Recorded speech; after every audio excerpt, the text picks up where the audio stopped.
పొరుగు దేశాలు science, technology, engineering, AI వంటి రంగాల్లో దూసుకుపోతుంటే మన దేశంలో మాత్రం పరువు, కులం, మతం అంటూ కొట్టుకు చేస్తున్నారు. అక్కడి దేశాల్లో తమ కూతుర్లను గొప్పగా తీర్చిదిద్ది అంతరిక్ష యాత్రలకు పంపిస్తుంటే ఇక్కడ మాత్రం ప్రేమించిందనో, ప్రేమ పెళ్లి చేసుకుందనో కక్షగట్టి అనంత లోకాలకు పంపిస్తున్నారు.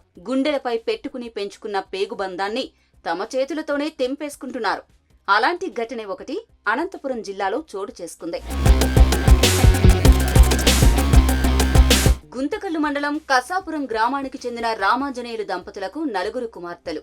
వీరిలో 3 కూతుర్లకు వివాహాలు జరిగాయి. చిన్న కూతురు భారతి బీటెక్ చదువుతోంది.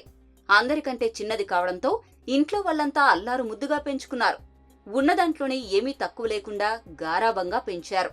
మిగతా కుమార్తెల మాదిరిగా భారతికి కూడా పెళ్లి జరిపించి తమ బాధ్యత పూర్తి చేయాలని ఆ కుటుంబం భావించింది.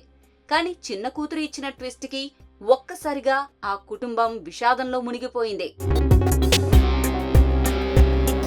తాను ఒక అబ్బాయిని ప్రేమిస్తున్నానని, అతన్నే పెళ్లి చేసుకుంటానని తండ్రికి చెప్పింది భారతి. అయితే కూతురు ప్రేమించిన యువకుడిది వేరే కులం కావడంతో రామాంజనేయులు అంగీకరించలేదు. ప్రేమ పెళ్లికి నిరాకరించాడు.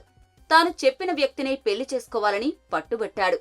అందుకా యువతి అంగీకరించలేదు. కూతురిపై ఎంతో ప్రేమ ఉన్న ఆ తండ్రికి కూతురి ప్రేమ మాత్రం అర్థం కాలేదు. కూతురి వల్ల తన పరువు పోయే పరిస్థితి వస్తే అసలు కూతురే వద్దనుకున్నాడు.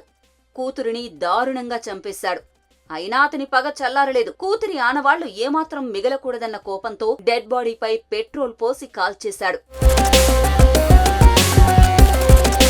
తాగిన మైకంలో కూతుర్ని చంపేసి కసాపురం పోలీస్ స్టేషన్కి వెళ్లి లొంగిపోయాడు. అతను చెప్పిన వివరాలతో హంద్రినీవా కాలువ చుట్టూ పోలీసులు వెతికారు. కానీ డెడ్ బాడీ దొరక్కపోవడంతో అతన్ని మతిస్థిమితం లేని వ్యక్తిగా భావించారు. అయినా మరోసారి ప్రత్యేక బృందాలతో గాలించగా గుంతకల్లు సమీపంలోని ఓ దర్గా వద్ద సగం కాలిన డెడ్ బాడీని గుర్తించారు. పరువు హత్యగా కేసు నమోదు చేసిన పోలీసులు నిందితుణ్ణి అదుపులోకి తీసుకున్నారు.